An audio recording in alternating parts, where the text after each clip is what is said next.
बहिना गे कोना के काटबै सावन के रात अन्हरिया गे, पिया छै परदेसिया गे ना।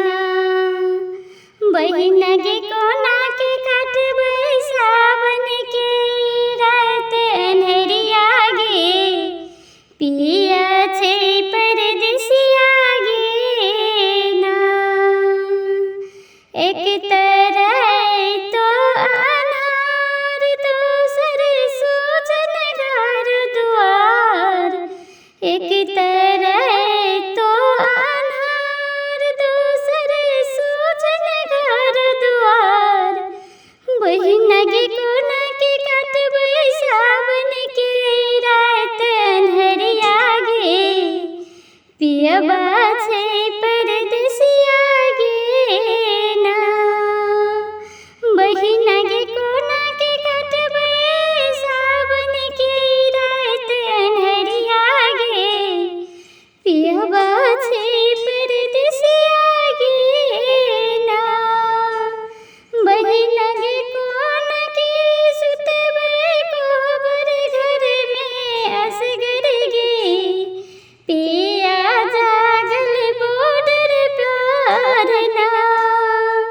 बहिना गे कोना के सुतबै कोहबर घर में असगर गे, पियबा जागल बॉर्डर पार ना।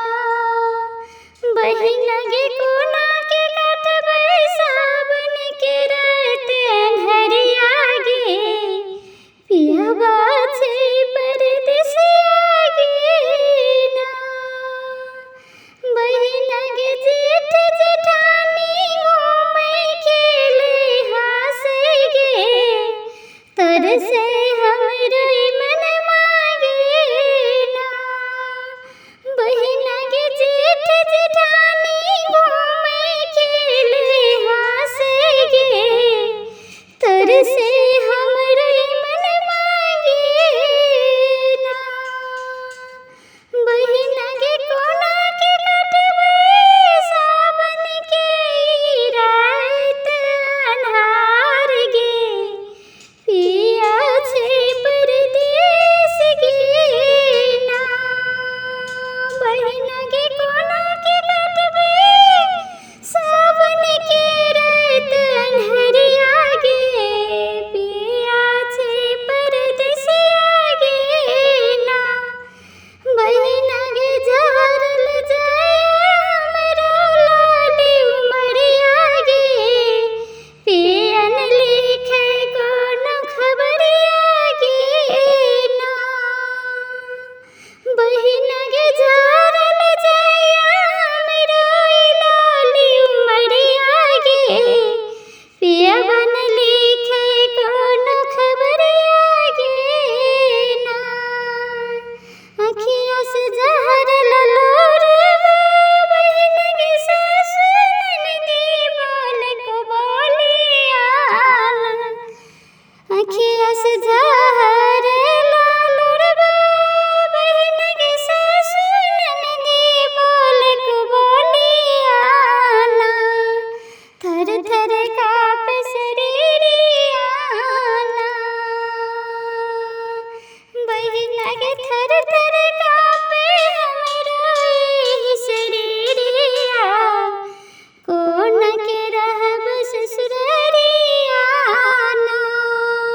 बहिना गे कोना बितेबै हमहु ससुररिया में, थर थर काँपे शरीरिया ना। बहिना गे कोना के काटबै सावन के रात अन्हरिया, पियबा छै परदेसिया ना। बहिना गे कोना के काटबै सावन के रात अन्हार गे, पियबा छै परदेस गे ना। बहिना गे जहरल जाय हमरा लाली उमरिया, पियबन लिखै को